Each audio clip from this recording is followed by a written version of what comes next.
Un programa perfecto, de lunes a viernes de 16 a 18 por Radio UNR.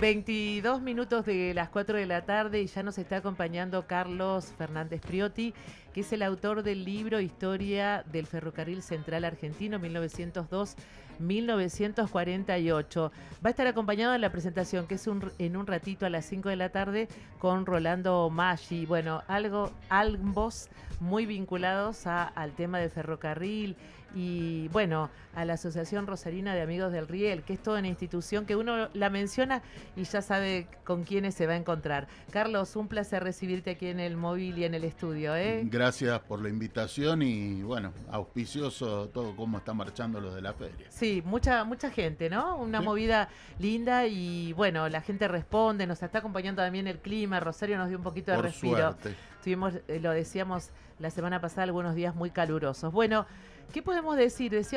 Empezamos a tirar ideas acerca del ferrocarril, ¿no? Como medio de transporte tan importante para la Argentina, con la extensión que tenemos. El libro se circunscribe justamente a un momento iniciando el ciclo, ¿no? 1902 en realidad, y la empresa, ¿no? En realidad ya es la segunda parte. Exacto. Porque la primera parte, que la sacamos en 2017... Del 48. Comprendió desde el mediado del siglo XIX hasta 1901. Y esta es la segunda parte, desde 1902 hasta la nacionalización en 1948. El Central Argentino es un ferrocarril emblemático porque fue el primero del interior del país. Bien. El primero que comunica al litoral con el interior, el primero interprovincial y el primero de Rosario.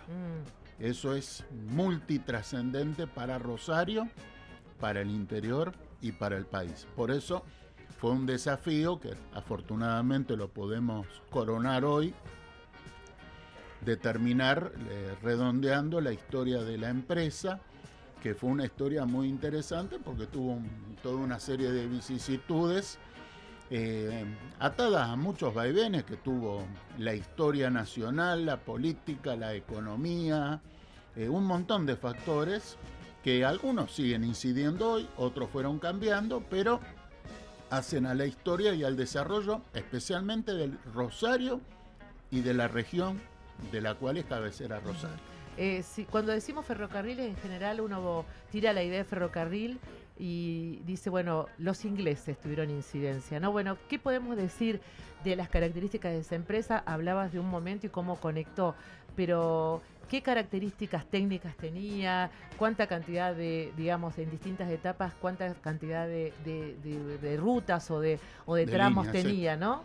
Bueno, el Central Argentino está discutido la preeminencia, porque en realidad por cantidad de kilómetros, para la época de la nacionalización, el ferrocarril que más kilómetros tenía del país eran precisamente los ferrocarriles del Estado antes de la nacionalización. Bien. Que ya había ferrocarriles del Estado y había una red importantísima, que eran 15.000 kilómetros.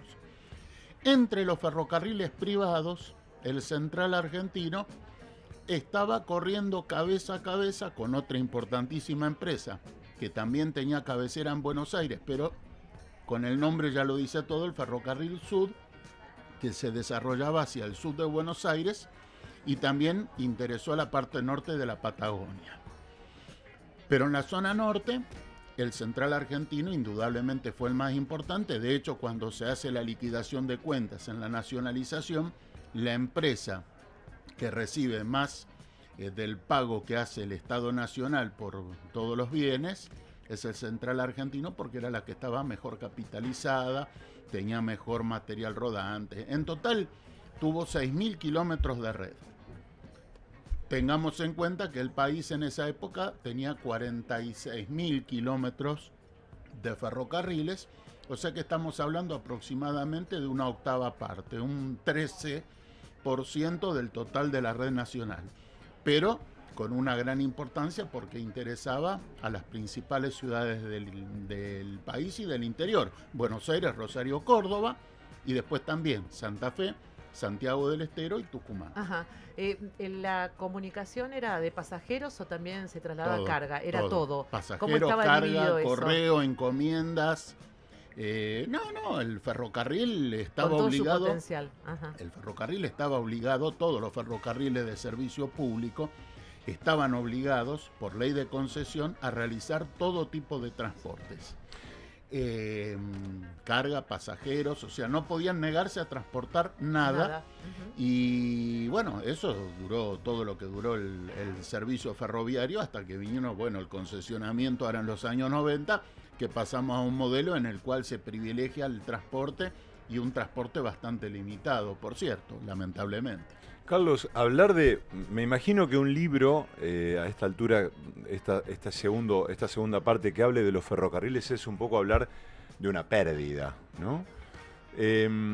Uno cuando piensa en cosas del pasado, desde este presente, piensa que muchas de esas cosas fueron reemplazadas, en algunos casos de manera torpe, en otros de manera exitosa.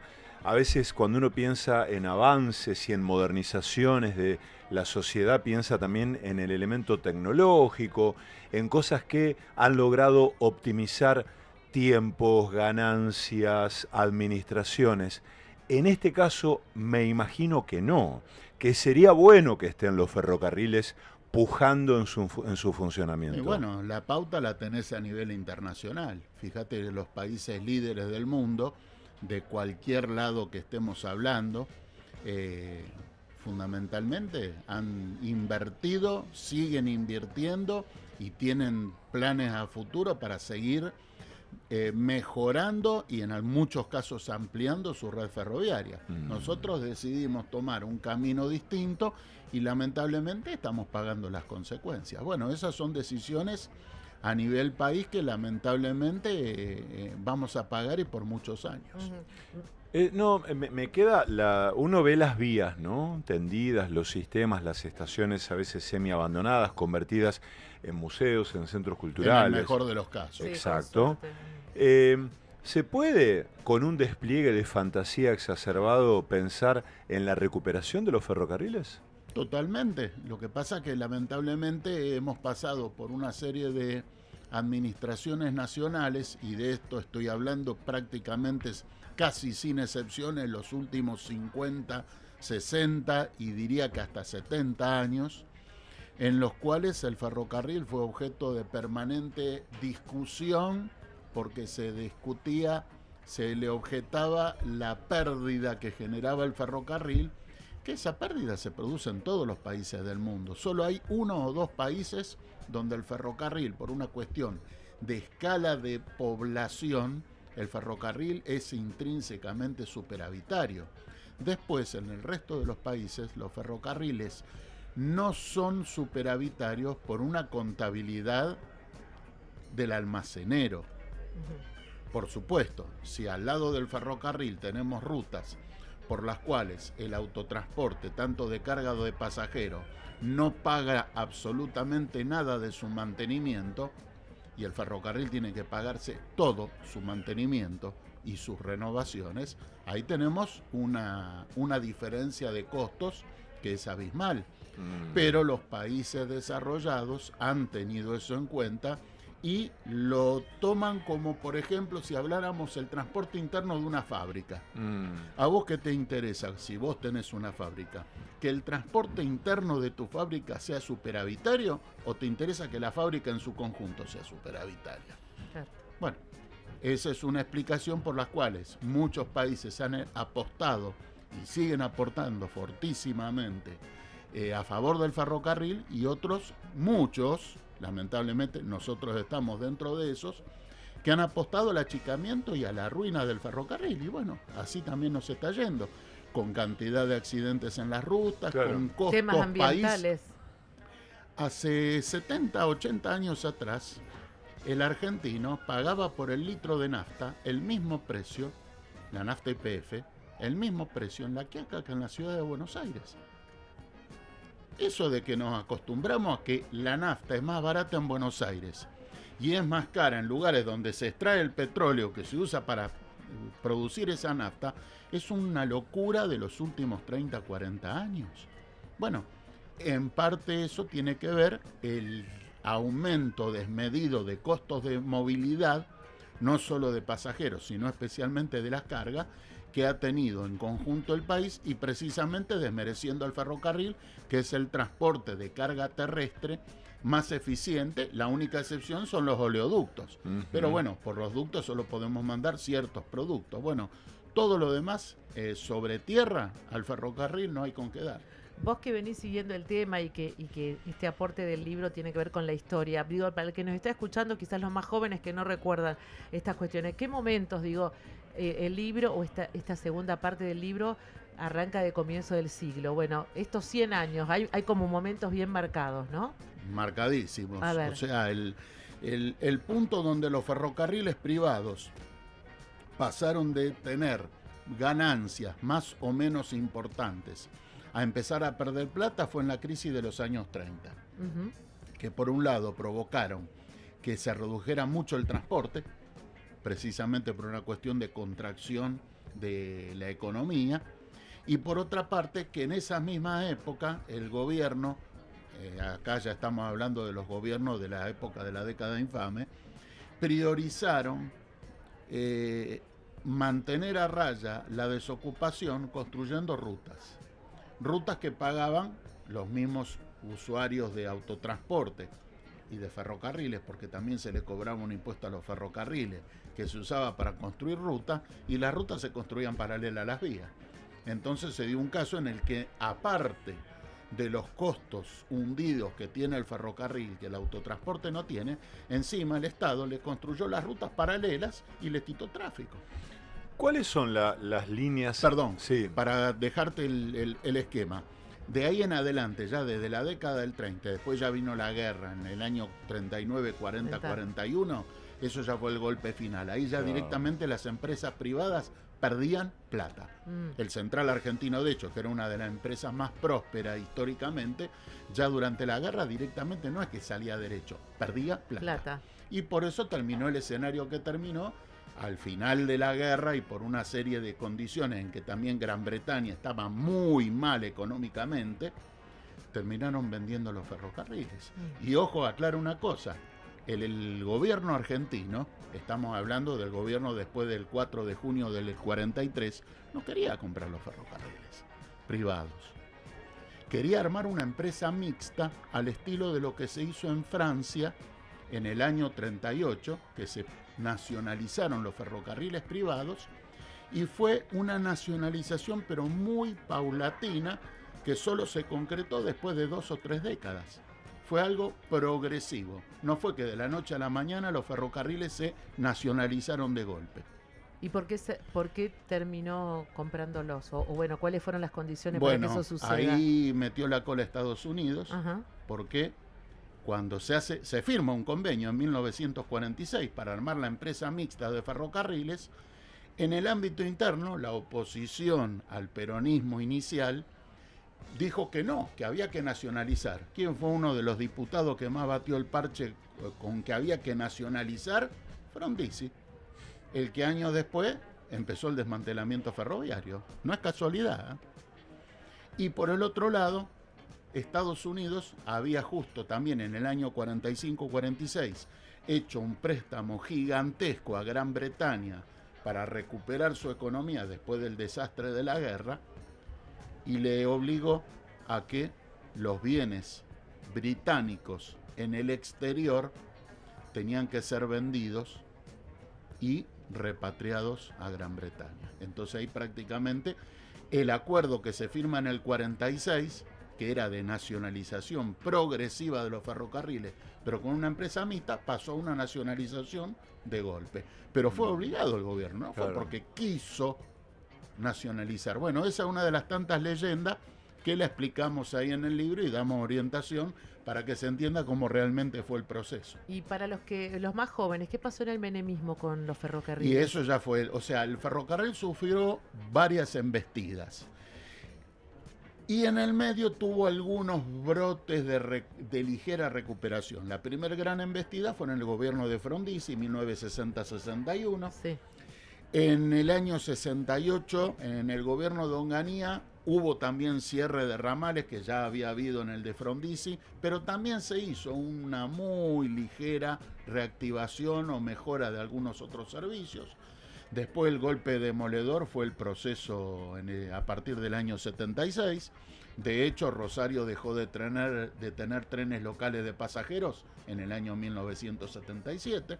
Y en el interior del país, los trenes regionales de pasajeros casi totalmente dejaron de existir entre el 77 y el 78. Eso ya fue otro paso, eso fue otro mazazo a los ferrocarriles. Y culminó ya con el 90 al 92, con el menemismo, con ya directamente el cierre de la empresa ferroviaria estatal y el concesionamiento solo para trenes de carga. Ahí sí empezó la distinción, carga por un lado y los pasajeros que se arreglen como puedan. Muchos pueblos sufrieron esa... Bueno, el efecto fue muy grave para muchas localidades, ¿no? Que tenían esa vía de comunicación y también que todo eso le daba vida, ¿no? Y digamos que era una herramienta económica extra para ayudar a la movilización, tanto de las cargas como de los pasajeros. Toda la dimensión que tenía.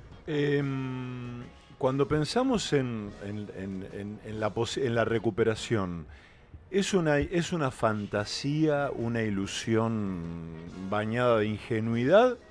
¿O si advinieran en la Argentina políticas que procuraran la recuperación de algunos recursos, ¿sería posible pensar no hay nada que no sea que no se pueda recuperar, pero va a ser un proceso que va a llevar tiempo, va a llevar mucho tiempo, va a obligar a un cambio de mentalidad y va a necesitar mucha inversión, porque o sea, para que te dé un parámetro, en la época de los ingleses, el central argentino prácticamente era una norma. Todas las líneas principales y los ramales principales, cada 30 años renovaban toda la vía a nuevo. Ya tenían los fondos de renovación preparados y cuando ya se cumplían más o menos 20 y pico, 30 años, se renovaba toda la vía. Bueno, nosotros hay tramos hoy de la vía a Córdoba, de Rosario a Córdoba, que precisamente era del central argentino, que hoy todavía tienen rieles instalados por los ingleses antes de la nacionalización. O sea, estamos hablando de hace 80 años atrás. Bueno, pero están funcionando. Por supuesto, funcionan. Están a la miseria, pero claro, tienen casi un siglo de funcionamiento. Bueno, el material ferroviario es muy noble, pero va a haber que hacer un esfuerzo. Quiero meterme un poquito en el libro y las fuentes documentales que usaste y los registros que hay para construir toda esta información que nos estás brindando. ¿Por dónde fueron? Y bueno, ustedes como organización, como asociación Amigos del Riel, vienen desde hace mucho tiempo contando la historia, ¿no? Y me imagino que hay como un gran material para trabajar. Mira, para este libro, especialmente estos libros del Central Argentino y otro que también he realizado, que voy a ver si lo culmino pronto, la segunda parte del oeste santafesino, el ferrocarril que salía aquí del Parque Urquiza, el de Carlos Casado. Ajá. Hay documentación, afortunadamente, en fuentes locales, pero también fue invalorable la colaboración que tuvimos de gente que nos ha ayudado con mucha investigación realizada en el exterior, especialmente en Inglaterra. O sea, para que te lo resuma rápido, la investigación volcada en los libros del Central Argentino, de fuentes originales británicas, que es donde la empresa estaba radicada originalmente en Londres, y es aproximadamente el equivalente en material y en cuestión económica a que a mí me hubieran becado 3 o 4 años en Londres, con todos los gastos pagos, por supuesto, para investigar sobre eso. O sea, ahí hubo mucha ayuda y obviamente están los reconocimientos ahí mencionados en el libro porque ha sido una asistencia importantísima. Pues es que un oyente dice, viajé en Madrid y en Roma en el Frecciarossa súper veloz. En mi infancia aquí era barato y el mejor transporte del país. El central argentino, para que se den una idea, hace 87 años, en 1938, estrenó un tren de Buenos Aires, pasando por Rosario Norte y terminando en Córdoba, que hacía el viaje en 9 horas y media desde Retiro hasta Córdoba. Impresionante. Y con el tren completamente todos los coches con aire acondicionado. En esa época. 1938. Qué bárbaro. Fue el primer tren de Sudamérica, tanto en cuanto a velocidad como en cuanto a la mejora, a la gran ventaja del aire acondicionado. Bueno, pensá que hace 87 años teníamos esas comodidades y eso, transpuesto a hoy, da perfectamente a lo que te dijo ahí el oyente, Claro. que viajó en el Freccia Rosa en Europa. Me acuerdo esta frase de que se suma esto a la larga lista de las cosas que se han roto por romperlas nomás, ¿no? Sí, no, eso ha sido una desgracia nacional. Mm. Ha pasado en otros ámbitos y el del ferrocarril es uno de los más rutilantes, digamos. ¿Cuáles son las líneas, las vías de empresas que están en actividad ahora en la Argentina y transportando qué y de dónde hasta dónde? Mira, hay varias líneas. Para que te dé una idea, hoy aproximadamente la cifra es media variable porque depende, hay tramos que no se usan durante años y después se vuelven a recuperar. Pero de los casi 50.000 kilómetros que llegamos a tener de líneas, hoy estamos más o menos operando a duras penas 18.000 kilómetros, o sea que estamos lejos menos de la mitad, Claro. lejos menos de la mitad, y aparte con unos estándares operativos bastante malos. O sea, hoy un tren de pasajeros a Tucumán está yendo a una velocidad promedio de 45 kilómetros por hora. Sí, es un poquito más rápido que una bicicleta. Sí, digamos que un ciclista un poco voluntarioso puede llegar a alcanzar esa velocidad. Totalmente. Entonces, bueno, ha habido un menoscabo en el patrimonio y en el equipamiento del ferrocarril, que bueno, está a la vista, y eso lo padecemos todos, hasta por ejemplo acá en Rosario, que yo ahora para llegar aquí tuve que penar viniendo hasta el centro porque el tránsito es un desquicio. Uh-huh. Y paralelamente tenemos vías que llegan casi hasta el centro de la ciudad sin tráfico. Están desaprovechadas. Que se podría pensar en una opción también en esos tramos cortos.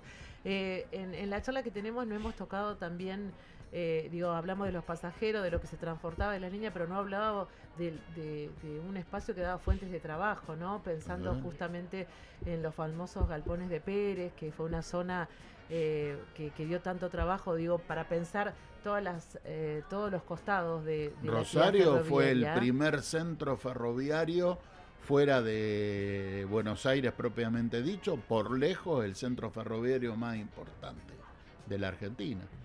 O sea, eso para que nos demos una idea, el Central Argentino solamente aquí en la zona de Rosario tenía más de 12.000 personas empleadas.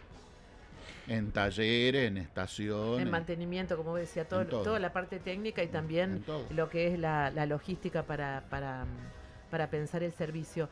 El libro, ¿cuál es el lector que está, para qué lector está pensado? ¿Dónde te gustaría a vos que circule? Mira, es importante para el que le gusta la historia ferroviaria, pero también es importante para el que le gusta la historia nacional en general. Está cruzada. Desde 1854 hasta 1948, prácticamente tenemos un baño de historia nacional, también algo de historia internacional que en algunos casos, por ejemplo las guerras mundiales, incidieron en el desarrollo o en la falta de desarrollo del país y de los ferrocarriles, y después también para el historiador local de los pueblos, de las comunidades, también es importante.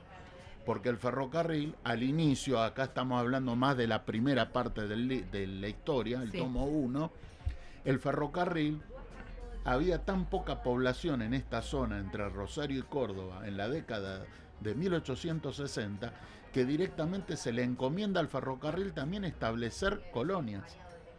Y ahí es donde empieza la población de las localidades entre Rosario y Córdoba. Hoy uno está acostumbrado a que de Rosario a Córdoba es un emporio económico, está todo desarrollado. Pero a principios de la década de 1860, entre Rosario y Córdoba, había 2 pueblos. Claro. Uno, el actual Belleville, que en esa época tenía el nombre tan simpático de Fraile Muerto, Ujú. y el otro, la actual Villa María, que en esa época era Villanueva. No había nada más Claro. en Claro. 400 kilómetros. Eso es Mm. para que nos demos una idea de lo que fue la significación del crecimiento del país, y en ese Claro. crecimiento tuvieron muchísimo que ver precisamente los ferrocarriles. Lo tenemos que dejar ir a Carlos, Exactamente. porque la presentación es en es un minutos nada ratito. más. ¿Has estado paseando por la feria? ¿Te gusta Poquito. lo que Qué hay? hermoso, muy lindo realmente. ¿Le tirás el ojo a los libros de historia, de política? Siempre, siempre. Por eso ha sido una víctima recurrente. Carlos, antes de despedirte, en el tema político, en la agenda política, el tema ferrocarriles no aparece presente, ¿no? Lamentablemente no es un tema prioritario. Mm. No, ni mucho menos. Lamentablemente. Capaz en un año. Veremos, ojalá que se tome conciencia. Insisto, no va a ser una cosa mágica, pero como dice un viejísimo proverbio chino, hasta el viaje más largo comienza dándose el primer paso. Muy bien. Total. Carlos, un placer Muchas recibirte. gracias. Gracias Muchísimas por la gracias por la invitación. visita. Bueno, Carlos va a estar en un ratito nada más presentando este libro. Se llama justamente Historia del Ferrocarril Central Argentino 1902-1948. Va a estar acompañado por Rolando Maggi, que es ni más ni menos que otro de los integrantes de la Asociación Rosarina Amigos del Riel.